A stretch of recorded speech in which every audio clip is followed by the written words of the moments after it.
Good evening. I hope everything is going good in your world today. I hope that you've been able to stay dry, or at least dry off if you haven't. I hope that everybody in your house is healthy and you're enjoying this new period of normalcy, I guess. Tonight, I want to do something a little bit different for our devotional time together. I want to read a story. A lot of times as we plan our devotional thoughts and plan our lessons as ministers, we speak to the adults and sometimes talk over the heads of the children that are listening. So tonight I want to read a story, and this comes from the Jesus Storybook Bible. But I want to read a story from there, specifically so that our kids can get into the story. This is something that they're familiar with. If they've gone to Thursday Bible School, I'm sure they've heard the story, or if they've been in Bible class, they've heard the story. But I want to take some time, tell the story as the Storybook Bible does for us, and then I want to make some application for us as adults as well. So let's read. There was once a man who didn't have any friends. None. Do you have any friends? Well, of course you do. But not Zacchaeus. Poor Zacchaeus didn't have any. You're probably wondering why. Was it because he was too short? That's not a reason not to like someone. Was it because he had a name that was hard to say? Well, neither is that. Even though he was short, and he did have a funny name, that wasn't it. No, people didn't like Zacchaeus because he stole their money. Zacchaeus collected taxes, and taxes are what people had to pay the king. But Zacchaeus took more than he was supposed to, and kept the extra money for himself, and made himself rich.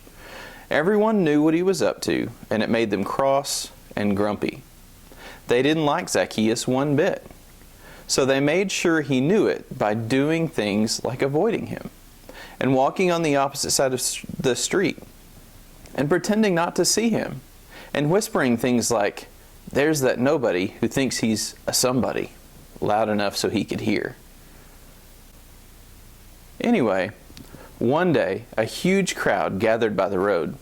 Jesus was coming to their town, and everyone wanted to see him. Zacchaeus wanted to see Jesus too, but everyone was too tall. He tried jumping up and down, but that didn't work. He couldn't see a thing. Luckily, Zacchaeus had a good idea. "I'll climb that sycamore tree," he said. So he did. He was surprisingly good at climbing trees for a man who was so unusually short that he had to take a flying leap just to get into his chair in the morning. From the tree, Zacchaeus had the perfect view all the way down the road. Another minute, and suddenly Jesus was at the tree. He stopped and looked up. Zacchaeus saw Jesus, and Jesus saw Zacchaeus.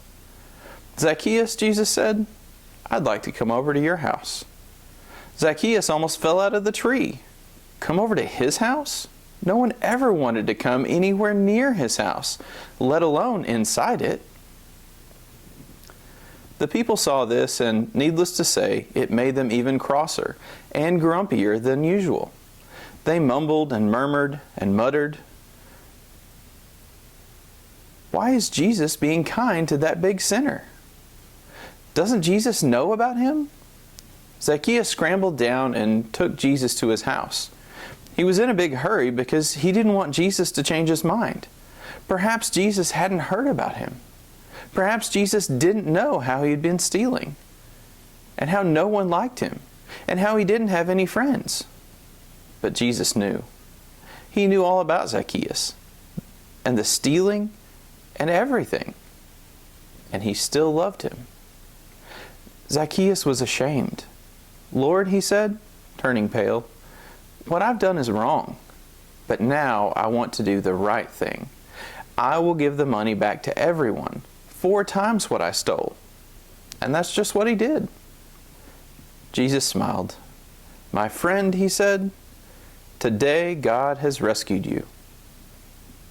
Jesus loved Zacchaeus when nobody else did.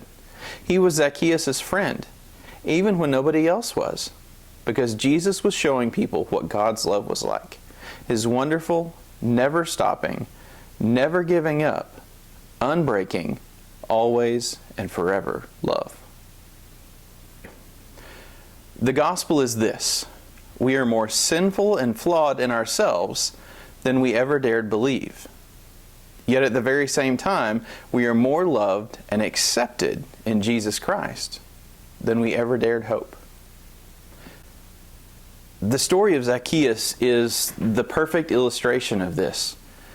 Zacchaeus was a betrayer of his people. He was a friend of the Romans. He was someone that everyone loved to look down on and talk bad about. But out of all the people, Jesus chose to approach Zacchaeus. He chose to love someone that society hated. Jesus knew the value of Zacchaeus, and he knew that he was too valuable to let go of. Sometimes in our world, it's easy to want to box things in, to categorize things and people and places and times, and we want everything to be neat and organized. But the reality is, the gospel shakes up that organization. Things that we thought were neat are not so neat anymore. The real world is messy. Being a Christian requires us to take a moment and reach out to those that are hurting, to love on those that need it.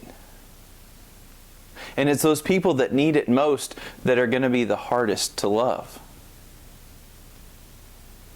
With everything that's going on today, it's easy to get caught up in ourselves, in our own little world, in what all is going on with our lives and our families, and how things aren't normal. But a lot of times in doing so, we lose sight of what's truly important. We lose sight of that mission that we've been called to. You see, God could have chosen any way He wanted to share His message of love and of hope and of salvation. But out of all the ways that He chose to do it, He chose to do it through people, through you and through me. And that means that we have to take it seriously. God is counting on us to do what He called us to do. That means that we can't always focus on ourselves.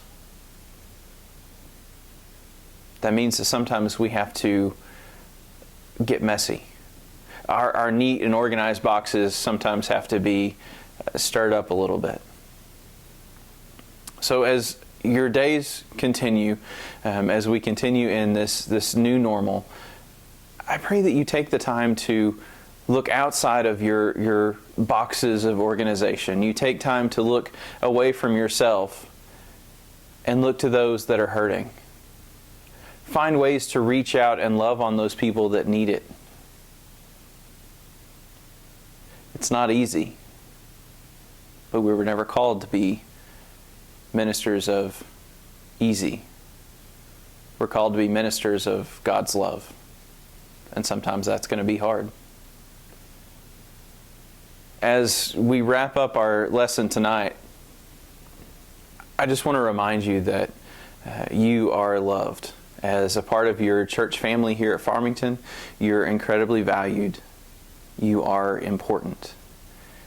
I want you to know that, and I hope that you feel that. If there's something that we can do to help you as a part of our family here, or if there's something that you need to do to become a part of our family here, reach out. Reach out to the elders, to Mike, to myself.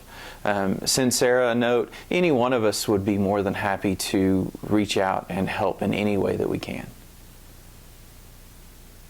Tonight, I hope that you are safe, that you're happy, that you're loved. More than anything, I hope that your life is right with God. Have a blessed evening.